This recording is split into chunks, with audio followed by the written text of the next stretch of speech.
Buen día, amigos televidentes. Estamos aquí en Su Mundo TV, en otra entrega más de su programa Ciencia y Más. Recuerden que deben localizarnos en los canales 101 y 1101 HD de Claro, así como en más de 50 canales de telecables distribuidos en toda la geografía nacional. A pedido de muchos compañeros, amigos, televidentes, seguidores de este canal y de este programa, vamos a tocar el tema de la guerra en Ucrania, que desde hace un tiempo nos están solicitando. Miren, esta guerra ha representado una verdadera tragedia no únicamente para los países que están directamente involucrados en primera plana, como son Ucrania y Rusia. Ha habido muchas pérdidas materiales, pero lo peor de todo es que ha habido muchas pérdidas humanas. Y la muerte de una sola persona es ya una tragedia. Imagínense cuando se habla de una guerra que mueren miles y miles de personas. Siempre es muy doloroso. Y lamentablemente las guerras existen. Y lo peor del caso es que a veces se promueven por diferentes tipos de intereses. Es una gran pena. Pero no únicamente hay sufrimiento y hay dolor entre los países que están involucrados, sino que países que están de alguna manera involucrados, aunque no en forma abierta, directa, también tienen consecuencias negativas. Hay una crisis en Europa y esa crisis tiene sobre todo ese origen. Ha habido mucho disgusto y sinsabor en muchos países que están inclusive a miles y miles de kilómetros de la zona de guerra. Esto es realmente muy lamentable. Y lo peor del caso es que todavía no se ve una salida al conflicto. Ojalá que la paz pueda de alguna manera llegar a esa zona y con eso la tranquilidad en muchos lugares que, repito, están a veces hasta miles y miles lejísimos del teatro de operaciones. Esto es terrible. Ha habido algunos intentos de búsqueda de paz. Todos esos intentos de alguna manera han fracasado. La República Popular China hizo una propuesta de paz antes de que los rusos y los ucranianos quizás pudieran discutirla a fondo. Ya Estados Unidos estaba rechazando esa propuesta, porque Estados Unidos respalda ese soporte, el sostén económico de Ucrania. La Unión Europea está muy involucrada también. Bueno, ese plan no pudo ser. Turquía ha intentado mediar desde hace mucho tiempo y tampoco ha podido ser. En una ocasión se llegó un poco lejos en ese camino y aparentemente Ucrania y Rusia estaban listas para llegar a algún tipo de acuerdo. Los soportes militares y económicos de Ucrania se opusieron y lamentablemente ese proyecto de paz fracasó. Los africanos intentaron un proyecto de paz para la guerra en Ucrania, y ese proyecto tampoco pudo ser. Y todo esto es muy lamentable. Hace algún tiempo, recientemente se podría decir, hubo algún tipo de un encuentro en Arabia Saudita y en ese encuentro se intentaba buscar caminos que condujeran a la paz. Ucrania estuvo ahí y Ucrania pedía ese encuentro, pero entonces no invitaron a Rusia, que es un protagonista central de ese conflicto. Entonces es obvio que no puede haber ningún tipo de acuerdo de paz si las partes que están directamente involucradas en el conflicto no están presentes. Eso no puede ser. Este problema viene desde muy lejos. Pero ustedes recuerdan que existía la Unión Soviética, que era un país formado por 15 repúblicas. Entre esas repúblicas estaba Rusia y estaba Ucrania. 15 repúblicas.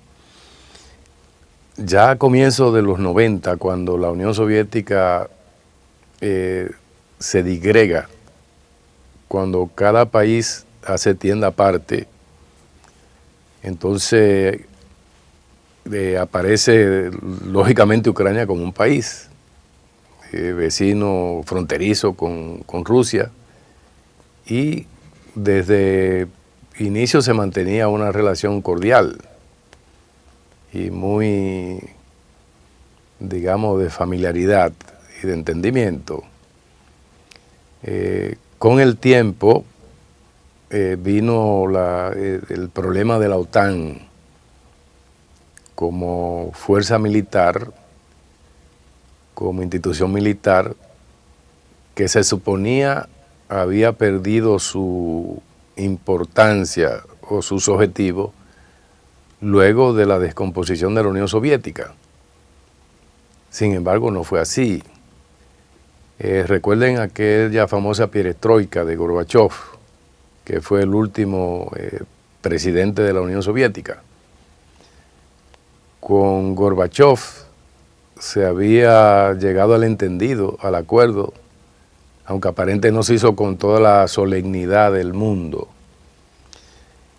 Entonces en ese acuerdo se contemplaba que ya la OTAN como no tenía sentido, no tenía por qué expandirse hacia la parte este de Europa. Eso sin embargo no ocurrió y la expansión continuó. Entonces era lógico que en algún momento apareciera una reacción, y la reacción apareció justamente con Vladimir Putin como presidente de Rusia. Ucrania reclama el territorio que en 1918 constituía lo que se llama la Ucrania que Zelensky reclama. Esa Ucrania reclamada por Zelensky fue estructurada por Lenin, y en Ucrania rechazan a Lenin. O sea, aparentemente es una contradicción. O sea, Lenin podría llamarse el padre del país llamado Ucrania, porque él fue que lo formó.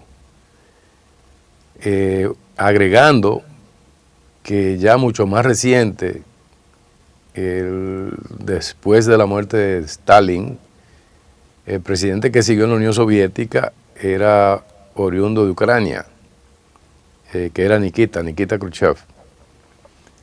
Y Nikita entonces pasa Crimea a la administración de Ucrania.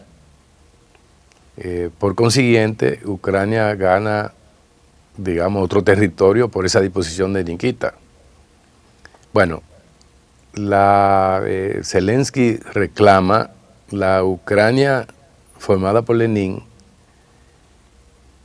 más la inserción que hace Khrushchev de la provincia, de la península de Crimea. Bueno, yo no sé en qué medida puede esto sostenerse en términos jurídicos, porque Crimea había sido prácticamente de Rusia siempre, y eso es reconocido por muchos analistas occidentales, desde Europa, de Estados Unidos. Crimea es rusa, hubo un referéndum que así también lo testifica. Mucha gente no acepta el referéndum porque entiende que fue manipulado. Bueno, hay una realidad. Rusia no va a entregar Crimea. Eso es una tontería pensarlo. Y los norteamericanos y los europeos saben eso. Entonces, ¿cuál es el objetivo de insistir con esto y darle a aplaudir a Zelensky para estos fines? Bueno, desgastar. Rusia se desgasta, se mete en una crisis económica, Ucrania por igual, eso dolorosamente, y desde esa óptica se puede decir que duele poco. Ellos saben, me refiero a Norteamérica y Europa, la OTAN, que Rusia no va a entregar Crimea. Es parte integral de Rusia, entienden los rusos. Por consiguiente, y ojalá no suceda así, pero si por ese hueco tendría que irse la humanidad completa, se va a ir, pero eso no va a suceder. O sea, si hay algo que está seguro es que Crimea no va a salir de Rusia, eso no va a ocurrir. Y con lo otro, recuérdense que al inicio estaba, como se aparecía en el mapa ahorita, está la región del Donbass, esa región que está en la parte de arriba, en negro, donde está Lugansk y Donetsk. Lugansk y Donetsk son parte del Donbass. Y en los acuerdos de Minsk, estos acuerdos se llaman de Minsk porque se firmaron en la capital de Bielorrusia, que es Minsk. Se había acordado o se proponía que Crimea definitivamente era rusa y que las poblaciones que Donbass y Donetsk, que Donetsk y Lugansk, el Donbass, se quedaban en Ucrania, pero que se les respetara su origen ruso, que se respetara su idioma, porque ya con la dirección de Zelensky desde antes se había propuesto eliminar el idioma ruso de esa región, donde esa gente lo único que saben hablar es ruso, no hablan ucraniano, dicho sea de paso, y siempre han vivido ahí. O sea, no es que llegaron de un sitio, ocuparon eso, no. Esa gente son nativos de ahí, nativos del Donbass. Entonces, en el acuerdo de Minsk se quedaba que eso iba a ser de Ucrania, pero que se iban a respetar su costumbre, su cultura, su idioma. Esto no fue posible. Y desde Occidente después se supo que nunca creyeron ni pensaban aplicar los acuerdos de Minsk. Esto es muy lamentable porque el presidente francés Hollande había declarado eso. Y luego nada más y nada menos que la primera ministra alemana anterior a la actual, Angela Merkel, declaró sin ambaje, abiertamente y sin ambaje, que eso había sido para ganar tiempo, para que Ucrania se preparara mejor, para que Ucrania se armara. Entonces, en ese sentido, lógico que iba a haber una reacción y ya todo está claro, porque ha sido, ¿cómo que dice el refrán? A relevo como a presencia de prueba, de hecho, hay que las otras cosas ya se quitan. porque los hechos están ahí, declaración de presentación de prueba. Bien, entonces, ya después que se rompen los acuerdos de Minsk y que Rusia ocupa esa zona y que se establece un plebiscito y quieren integrarse a Rusia, porque ellos pedían primero independencia. Vladimir Putin reconoció la independencia del Donbass, pero luego en plebiscito el Donbass aprueba integrarse a Rusia y Putin y el Congreso ruso acepta la incorporación.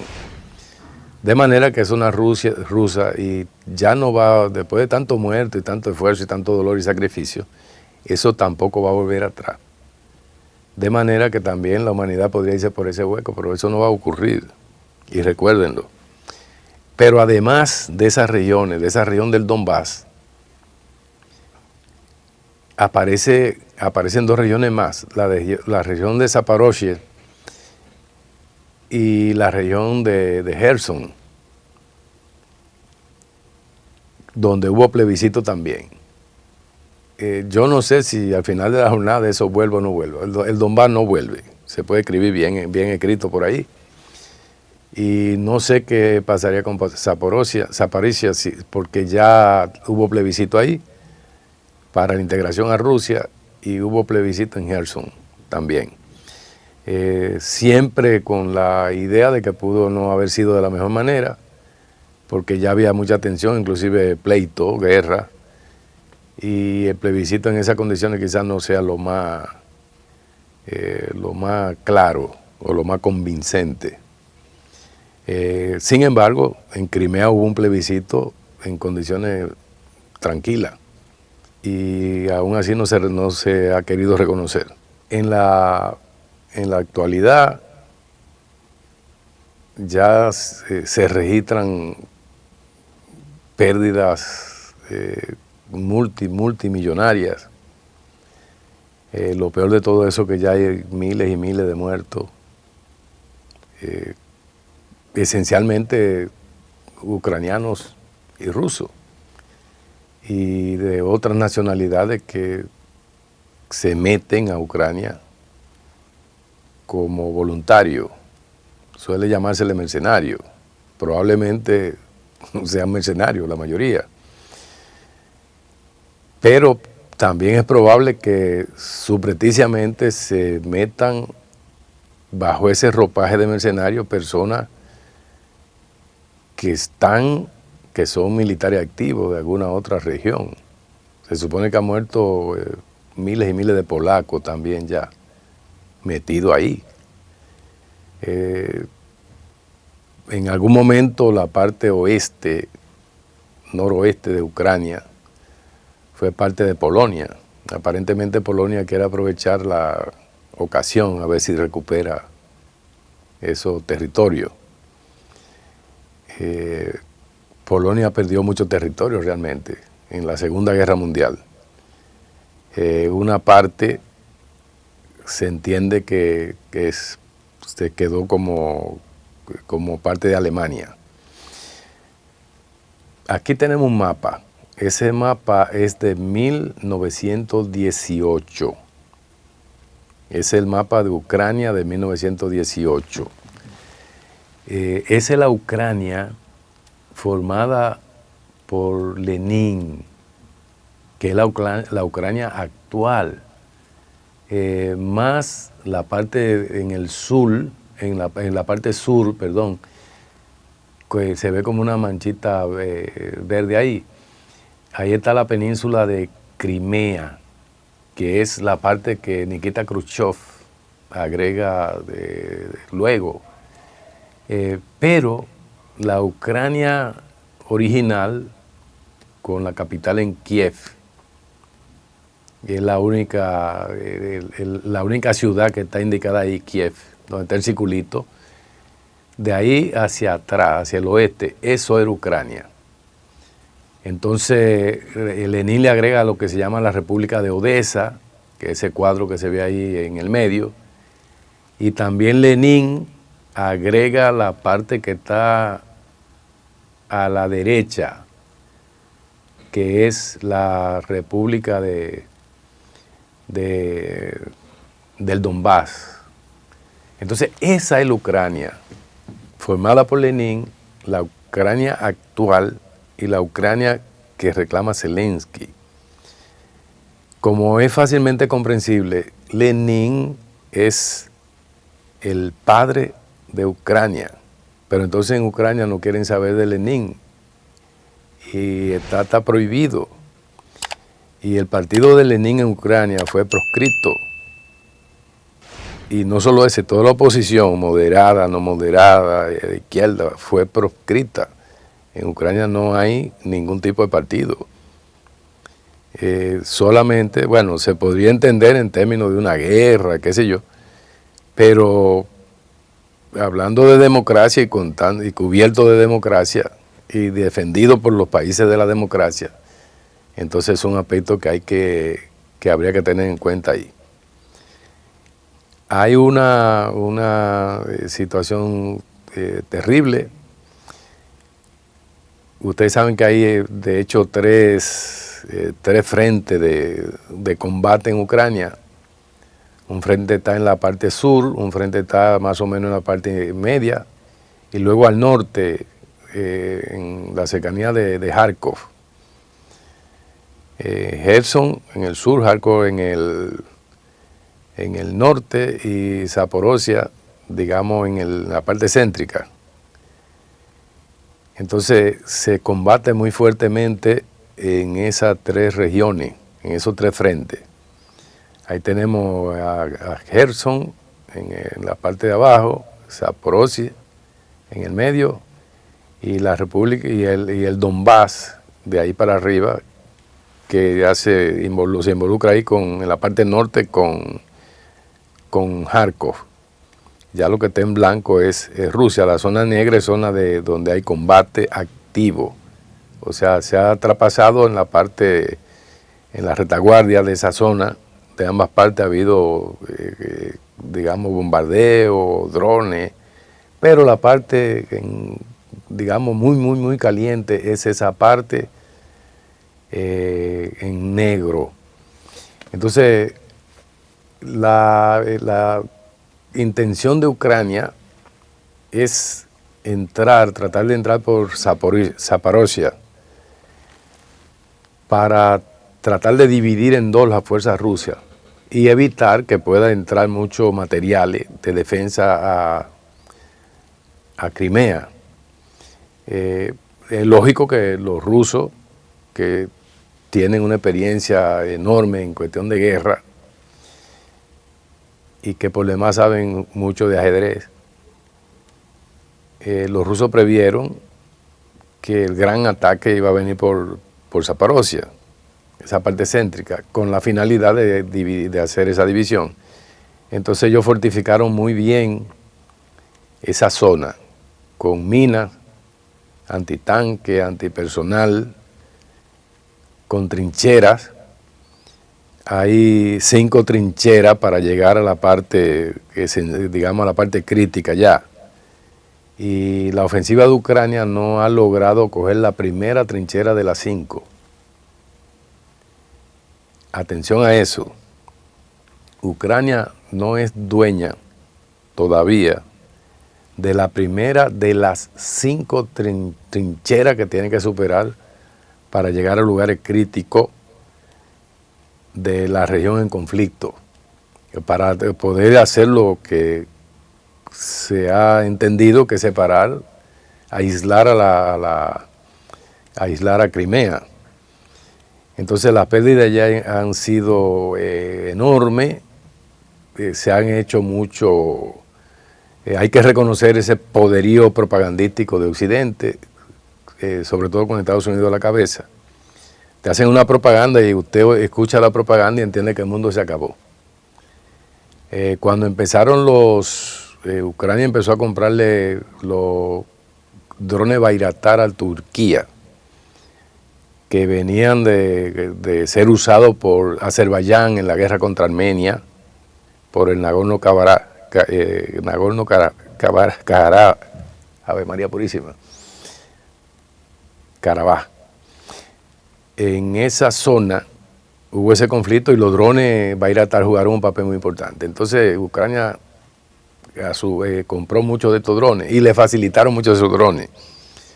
Y se veía que ya el mundo se iba a acabar, que Rusia se iba a hundir porque los drones Bayraktar estaban en Ucrania. Bueno, los drones Bayraktar pasaron de moda de alguna manera y Rusia está ahí, inclusive avanzando, al paso pero avanzando. Pasó de moda. No, que los Stinger, los Javelin, que con esto eso es terrible porque no hay un avión o un helicóptero que pueda moverse en esa zona porque ya hay experiencia de cómo los Javelin y las jabalinas estas han destrozado. Entonces, bueno, al final de la jornada pasaron y Rusia está ahí y sigue avanzando, aunque lentamente sigue avanzando. Pasaron de moda, ya se habla poco de eso. Ya es difícil que se oye poco el nombre Bayraktar, Javelin se oye poco y se oye poco mencionar los Stinger y Rusia está ahí. Luego que no, cuando saquen a Rusia del sistema SWIFT eso se va a desbaratar porque esa economía, el sistema SWIFT y que nadie, bueno, sacaron a Rusia del sistema SWIFT y Rusia está ahí. No ha rodado por la pendiente, como se predicó y se creía, porque es que el poder propagandístico es tal, que cuando se afirma algo de eso, es que ya eso no puede ser de otra manera. Entonces, pero los hechos son los hechos, y son tosudos, como decía alguien, entonces se imponen los hechos. Entonces ahí tenemos esa situación. Ahora, lo grande era cuando llegaran los Leopardos. Imagínense, la tecnología alemana y tecnología de punta alemana. Entonces, cuando Alemania entrara, que al inicio no quería dar los Leopardos, y entonces que sí, que tenían que llegar los Leopardos. Bueno, pero que cuando los Leopardos llegaran, los rusos tenían que salir corriendo y abandonar todo, porque los Leopardos es la tecnología alemana de punta y eso es lo más grande que tiene el mundo. Bueno, llegaron los Leopardos, se han ido los Leopardos y Rusia está ahí. No, que los tanques norteamericanos y los Bradley cuando llegaron, y Rusia está ahí. Ahora el espectáculo es con los aviones F-16. Miren, llevan los aviones F-16 y lo van a destruir también. Que puedan causar más daño, eso sí, porque no. Ahora lo van a destruir. Es que Rusia es una superpotencia y en su frontera no va a perder una guerra de nadie. Hay que entender eso, porque no puede permitir eso, no puede permitir que le desbaraten el Estado o que lo humillen, eso no va a ocurrir. Entonces todo eso ha pasado de moda y si llegan los F-16, también van a pasar de moda. Amigos, continuamos en su programa Ciencia y Más, aquí en Su Mundo TV. Recuerden que deben localizarnos en los canales 101 y 1101 HD de Claro, así como en el canal 46 de Wind Telecom, el canal 20 de Telecable Dominicano, en el canal 647 de Amazon Fire TV y en más de 50 sistemas de telecable en prácticamente en todas las provincias del país. Bien, relacionado con esto de la guerra Rusia-Ucrania, está el famoso tema del grano, el trigo, los distintos tipos de productos que producen tanto Ucrania como Rusia, el Mar Negro, la manera de sacar estos productos.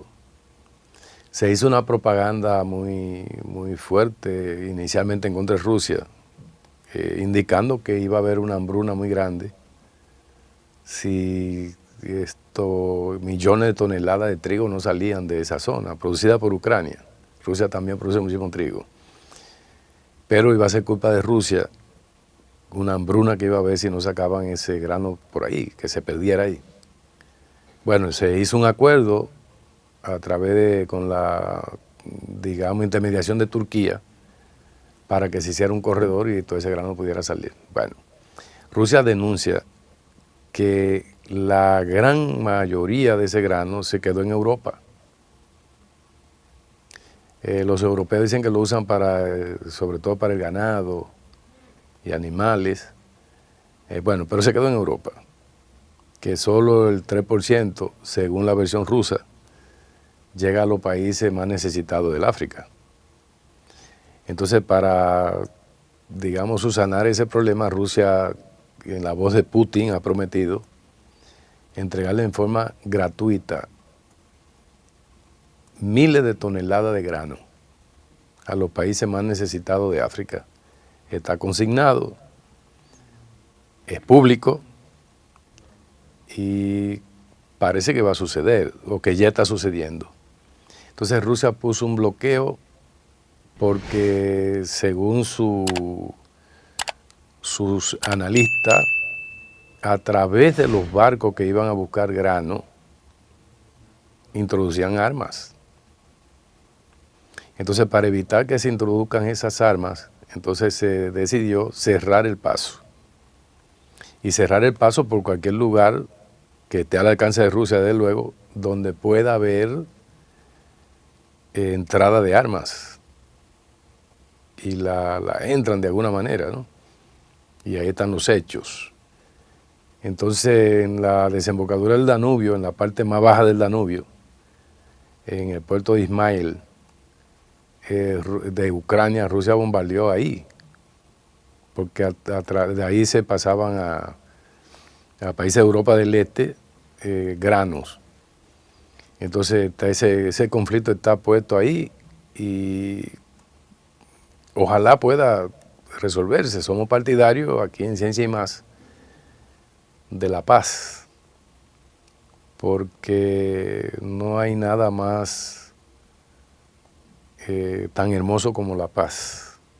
Yo creo que la paz va de la mano con su gran hermana que se llama la libertad. Entonces, con libertad y paz, el mundo no necesita necesita muy poco, para no decir que no necesita otra cosa. Necesita, concomitantemente con esto, de luego, pan, educación y salud. Y por ahí hay que enfocar digamos, poner los focos hacia allá. Miren, de alguna manera ha habido una situación terrible en África, sobre todo en el África occidental. Ustedes saben que ha habido una serie de golpes de Estado por allí. Lo hubo en Burkina Faso, lo hubo en Mali y más recientemente en Níger. Ha habido reacción con eso y la reacción fuerte contra Níger, contra ese golpe de Estado, es por lo que Níger representa para Europa, sobre todo para Francia. Ocurre que Níger es un país rico. Sin embargo, la población de Níger vive en una situación de miseria extrema. Un país extremadamente pobre, con tantos recursos naturales. Níger produce casi todo el uranio que las plantas nucleares de Francia necesitan y utilizan. Entonces el nuevo gobierno de Níger, el sector del ejército, el sector militar que ha dado este golpe de Estado, está solicitando que salgan los franceses y ha señalado que Francia tiene muchos recursos energéticos a consecuencia de lo que se lleva de Níger, y Níger no tiene. En Níger hay una gran cantidad del país que no tiene luz eléctrica. óigase bien, el país que sostiene la energía nuclear de Francia no tiene energía eléctrica. Eso es tan grave que recientemente en una controversia que hubo ahí entre el presidente de Francia, Macron, y Meloni, la presidenta italiana censuraba muy fuertemente a Francia por esa conducta de Francia respecto al África, señalando justamente esto que estamos diciendo. África debería tener otra, digamos, otra situación en el ámbito económico. Si provee tantos recursos, por lo menos una parte significativa debería reflejarse en la población africana. Entonces hay una situación muy fuerte ahí. Esa situación mucha gente lo vincula a la situación de Ucrania, porque Rusia de luego apoya mucho a África, y recuerden lo que señalamos sobre el grano, que va a entregar en forma gratuita miles de toneladas de grano a los países más necesitados del África. Ocurre que siendo Francia un país muy activo en contra de Rusia y muy activo en la facilidad de Ucrania y muy defensor de Ucrania, es lógico que donde pueda haber algún tipo de reacción a favor de Rusia la va a haber, y en contra de Francia la va a haber. Entonces ahí tenemos ese gran conflicto que de alguna manera podría vincularse, de alguna manera. De hecho, el grupo Wagner, que tenía o que tiene una presencia muy fuerte en esos lugares del África Occidental, ha estado activo, presente, un grupo, y el grupo es ruso. Entonces no sabemos qué pasará. Nigeria ha amenazado a Níger para que restituyan al presidente actual, amenazando con invadir. Esta invasión de luego tendría el apoyo de Francia. Estados Unidos ha tenido una postura de cuidado, de prudencia, y llamando al entendimiento pacífico. Bueno, extrañamente, la postura de Estados Unidos y la de Rusia más o menos coinciden ahí. Más o menos coinciden. Hay que buscar vías de entendimiento, hay que evitar la guerra, hay que evitar este tipo de cosas. Bueno, pero para Francia la situación es otra, porque de persistir por largo tiempo eso va a afectar mucho la electricidad francesa. Entonces de seguir así aparecerán muchos apagones en la geografía francesa.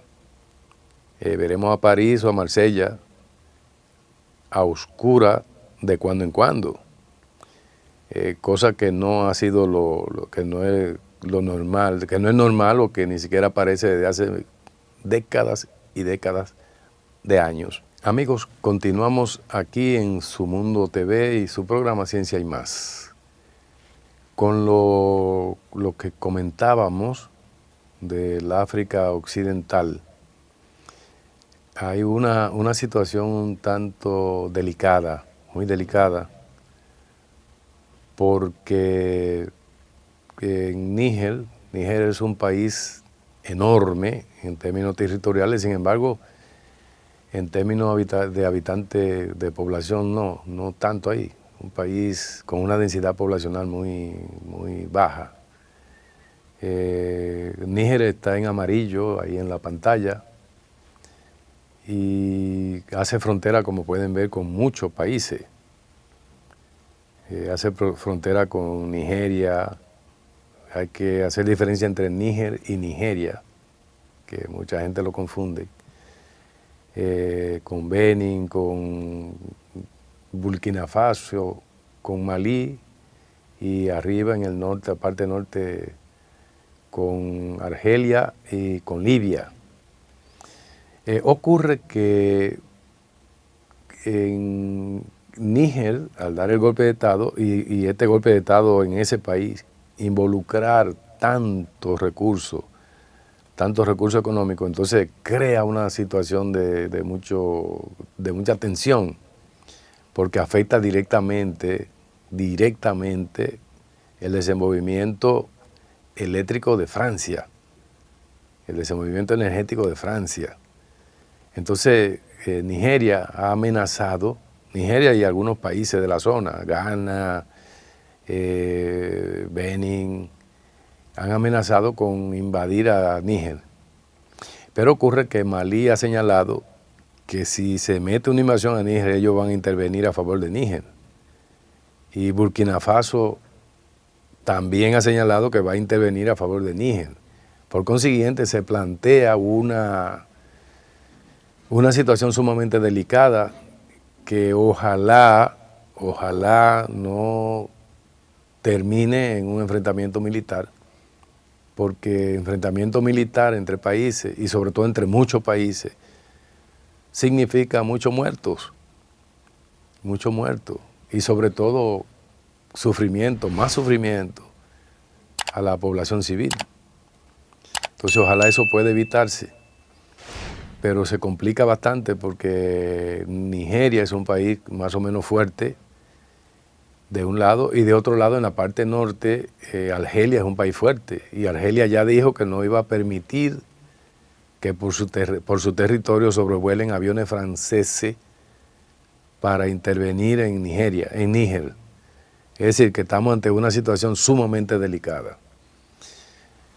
Amigos televidentes, hemos llegado por hoy al final de este programa de Ciencia y Más. El próximo sábado estaremos de nuevo por aquí con otra entrega de importancia para ustedes. Feliz sábado.